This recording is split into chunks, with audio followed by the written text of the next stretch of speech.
Oil flow regulator. Probably right on the money. Feel how tight the chains are. Classic annoyance is the chain tension. Oil flow outlet, must have a 404.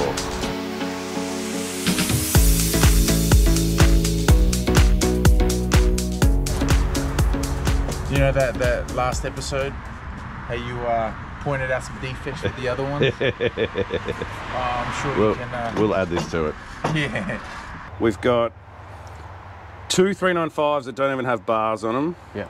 We've got a 550 that was blunt just then. We've got an Echo climbing saw that needs to be tuned. We've got another Echo climbing saw that needs to be tuned. We've got a little tiny steel climbing saw that doesn't have a chain on it. Yep, beautiful. Yeah, they're 404. Beautiful. All right. What, nothing else on a 395 but a 404. Yeah. Very, very good saw. Must have a 404. I didn't mean to rhyme that. But well, it was a good rhyme, but they were saying you could do a 3.8. Nah. I knew you were going to say that. When you're cleaning these, you don't have to clean them spotless. Yeah. You're just going to do it. Just make sure nothing gets in the oil flow outlet. Yeah. And this contact area needs to be clean of debris. Oh, it looks nice. A nice new bar. These are the things that make me happy, Quentin. Big chainsaws, new bars, new chains. Effectively new toys. New toys. No, tools. Tools. As adult men, we call them tools. They used to be toys, now they're tools. And the Husky 395 classic annoyance is the chain tensioner. If you don't use them correctly, you break your chain tensioner, and they're a bastard to tighten up. I believe the new ones have been changed, but I'm not 100%. So this is a brand new chain. This will heat up and stretch quite a bit in the first few uses. Lots of people have different ideas of how tight chains need to be. People say you do this, and if it sits upright, then it's right. If it hangs down, it's too loose. Some people like to lift it up and see if you can see one tang, if you can lift it easily. But really, you just get a feel for it. Get a brand new chainsaw, go into the shop, feel how tight the chains are, go to see a professional after they do it, after your workmate or anyone who knows what they're doing, tensions a chain, go and feel it and just get a feel for it, okay? That still feels a touch loose. I can lift that up quite high. So I'm just gonna do it a little bit tighter, knowing well that it's gonna loosen off a little bit. We're gonna have to tighten this up after the first few uses. So when I want to tension the nuts up, hold the bar up and tighten these nuts up. Oh, it doesn't want to spin. I reckon we'll be right. I reckon I'll just start her up and give it a few turns and it'll be fine.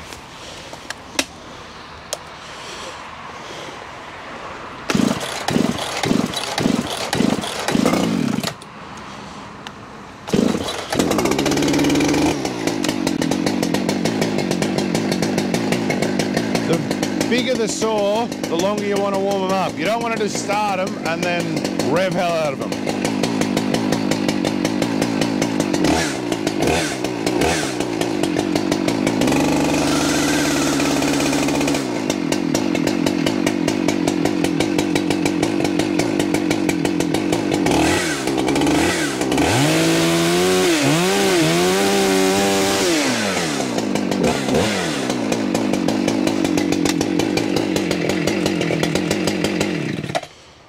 You never turn a saw off when you've revved it, then don't just turn it off. If you turn it off, it leaves fuel inside the carby and it makes it harder to start sometimes. Okay, let's see how this spins now.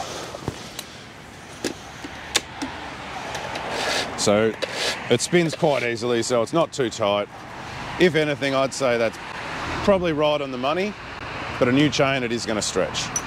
So we'll check it a little bit later and give it a bit of a tighten. And Quentin? I didn't release the Kraken. These Huskies have a chain, unlike the Stills and some of the other Huskies, they've got the chain brake band in the side cover. So if you want to learn more about that, you can go and look at our video of chainsaw maintenance, where it delves into this and shows you what's what with the difference in Still and this. But this is what I call an inverted clutch. So the clutch is on the outside rather than the inside, and the chain brake band is on this. So what people will do, and every time I have a group of people teaching them this stuff, there's at least one in a group of 10, no matter how many times you tell them, won't take the chain brake off before they remove the side cover. And the usual thing you hear is, did you take the chain brake off before you remove the side cover? And yeah, I did. And they swear they did. When the proof's in the pudding, they didn't. So to get this off again, this is, hang on, probably not even worth filming this because this is easy. We just click this back. Some of the other ones, there's a little trick to it, but this one, I believe, we just do that. That's not very good content. No, but it's good. It's a good know-how for... Smaller saws will have a lever going from the chainsaw to this. In which case, you've got to push it on, put your knee on it, and click it. This one's actually fine, which I should have realised. Well, jack of all trades, master of none. Oh, but that's a trick that some people wouldn't have known. Yeah. Hot tip. Yeah. Thank you very much. Just have a quick glance and make sure it's actually on the rim sprocket in there. Sometimes it'll be off to the side and you'll go to start it and it just won't spin or it'll cause damage. So with a brand new chain, I don't know what it is, but you just got to give them a spin, because even though I'll put a brand new chain on, it all looks fine. You just need to start them up and give it a spin. And then sometimes they just go loose and I have no idea why.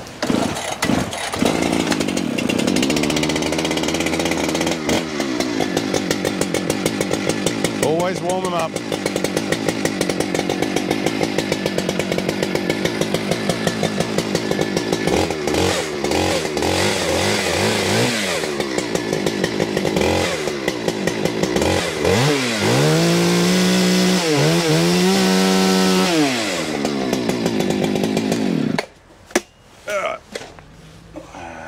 Lovely. So now it spins nice and easy. It's been oiled up. It's not bad. It's not too tight, not too loose. We're all good to go. Just got to grease the sprocket. Yeah, which we've got these in here. So I think for these bigger saws, just get a bullnose bar. Oh no, I think we're good with this one. No greasing for this one, which means it's likely that this tip, used really hard, is more likely to blow out because you don't have the ability to lubricate this sprocket. So I've used stills for years and you don't need to do it on those, and I've never had problems with the 66s or the 88s, but people say that the sprocket will blow out if you don't get grease in. That's why people like the Husky design, because you can grease it up when you want. Oh, this one doesn't either. I thought they did. So we don't need to grease the tips on these bars, which is good and bad depending on who you talk to. Preferably, I think the bullnose bar for these big 395s is better, which is with a solid tip with no sprocket, because it's got the power to run through it and there's no moving parts, and when it does overheat, which it will, your sprocket won't blow. So I'm pretty happy we don't have to grease them, but... Is there a way to grease them even though there's no... So underneath here, you've got a little spot for a screwdriver. So this is your oil flow regulator. That's wrong, screwdriver. So the oil flow regulator, you want to make sure is all the way open.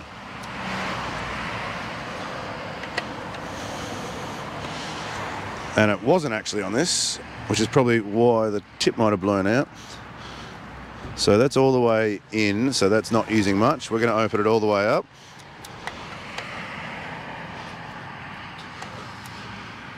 All right, so that's all the way open, which means more oil on the bar, more of a mess, but also more lubrication. The trouble is when you get to longer bars like this, you can see the difference.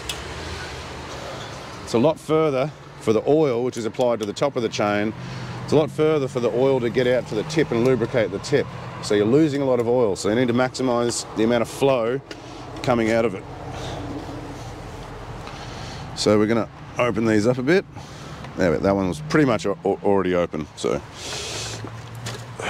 this is the one with the blown tip, and that was a bent one. So we'll see how it goes. Maybe if these go, then we'll get some solid bullnose bars.